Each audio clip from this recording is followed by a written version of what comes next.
All right, let's start with the big story that we are tracking this morning, where a day after 235 worshippers were massacred in an attack on a mosque in the restive Sinai Peninsula in Egypt, the Egyptian Air Force has claimed that it has destroyed vehicles and ammunition stocks that were used by the terrorists. As many as 235 people were killed when terrorists detonated bombs and showered gunfire on worshippers during the Friday prayers in Sinai's Al-Rawda Mosque.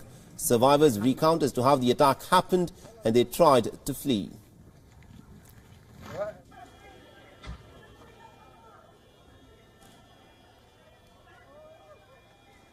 ودخلوا علينا من برا حوالي 10-20 واحد بأسلحة، دمروا كل اللي موجود، واللي أصيب واللي استشهد طبعا أكتر كتير فوق ما تتصور. احنا ساعة ما هو بدأ ضرب النار كله بيجري واللي بيخبط في التاني، بس أنا لمحت ناس ملثمة ولابسين لبس جيش.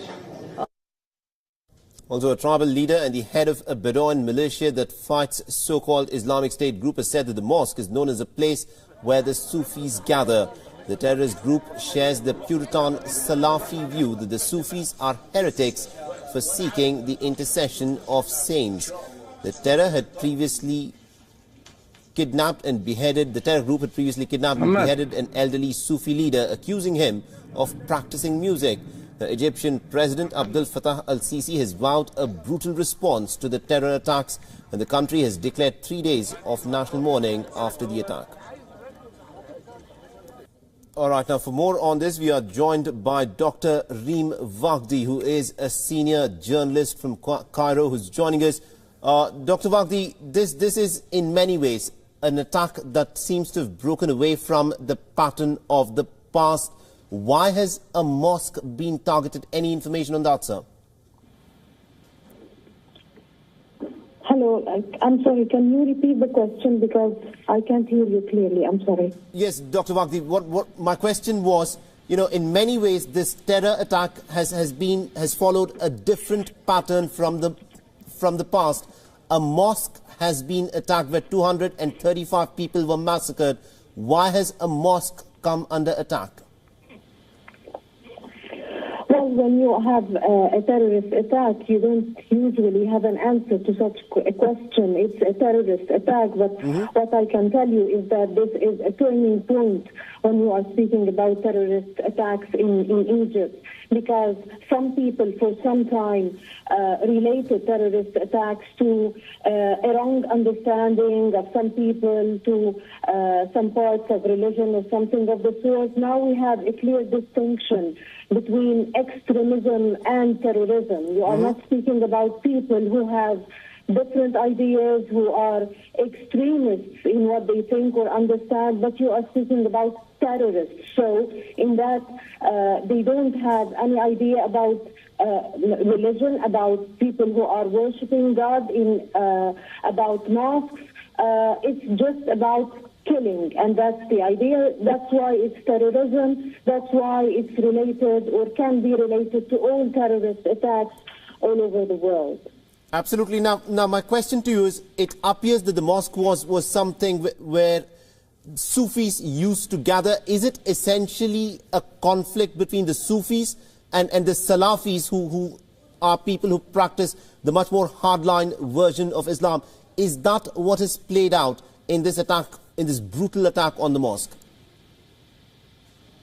So if I can hear you clearly, you are asking about if the interpretation of this is a sort of conflict between Sufis and Sunnis?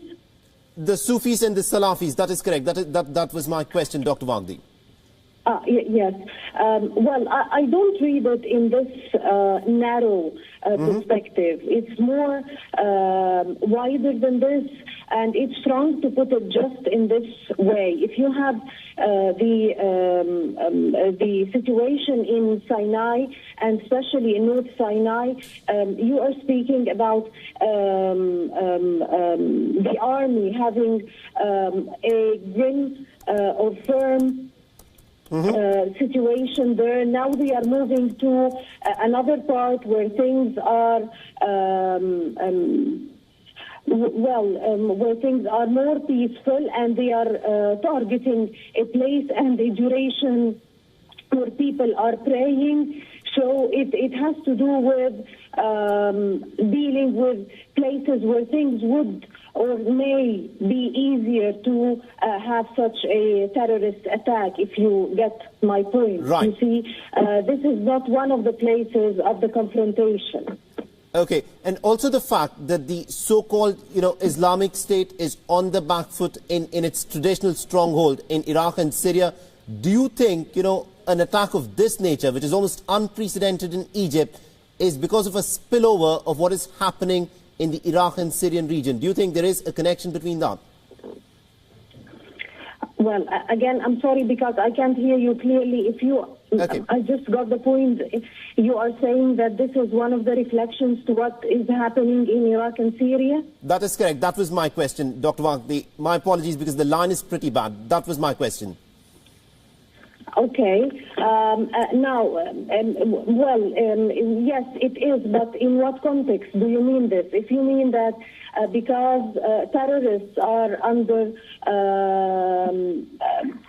they find it very difficult now in Iraq and Syria after things are becoming very different. Many places are freed from ISIS and so on. If this is what you mean, this is part of the thing. And President Abdel Fattah al-Sisi has said many times that after the situation in Syria, Iraq, and Libya as well is getting tighter for terrorists, we have to expect that things will be more difficult to us in Egypt. And if you remember what happened just lately in Wahat, it was just something very horrible as well. It was one of those acts that can be related to this, of course.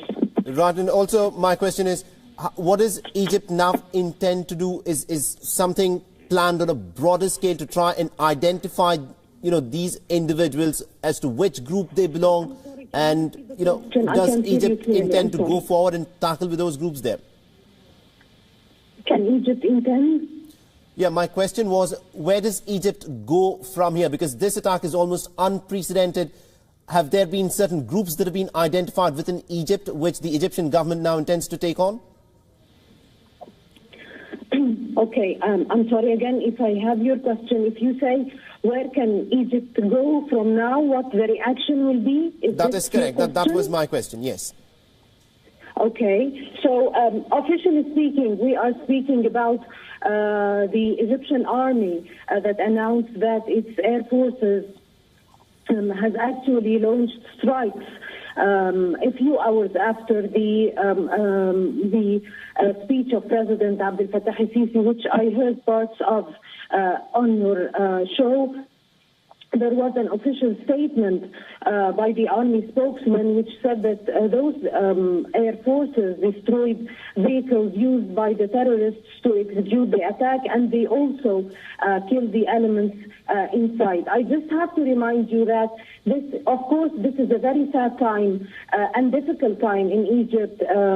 Everybody is extremely angry and so on. But we as Egyptians will not forget such difficult situations, just like what happened to 21 Copts in Libya, if you remember, right, and the killing of them. Right. What happened in Wahat. The same was the situation, and the army always in Egypt has the reaction very quickly. Okay. And as I told you, the airstrikes that are working now are one of the very first reactions. Absolutely indeed, Dr. Reem Waqti. Thank you very much indeed for joining us from Cairo and getting us all those inputs after this dastardly attack, which has claimed the lives of as many as 235 people inside of a mosque. We're in a clear break away from the past. These terrorists have attacked a place of worship. It was earlier always police stations, military troops that were stationed, or sometimes Coptic churches that had been targeted in Egypt. But for the first time, it appears that a Sufi mosque has been targeted, leading to speculation that this may also be a conflict between the Sufis and the Salafis. But as Dr. Reem Waqti there was pointing out, that it is not correct to perhaps read this attack in that narrow perspective, that it may just be a conflict of the Sufis versus the more hardline Salafis in Egypt.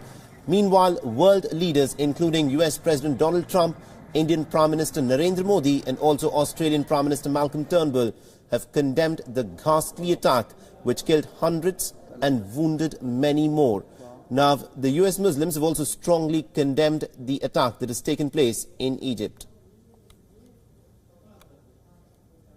It's very sad, it's pathetic, it's unhumanitic. It doesn't represent any sort of Islamic principles or Islamic faith.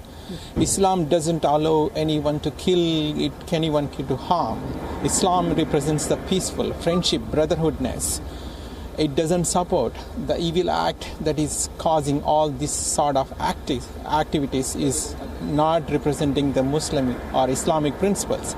Only thing I would like to say about everything that is going on right now is that there is no point you can make by killing people, especially when people are worshiping in their religious places.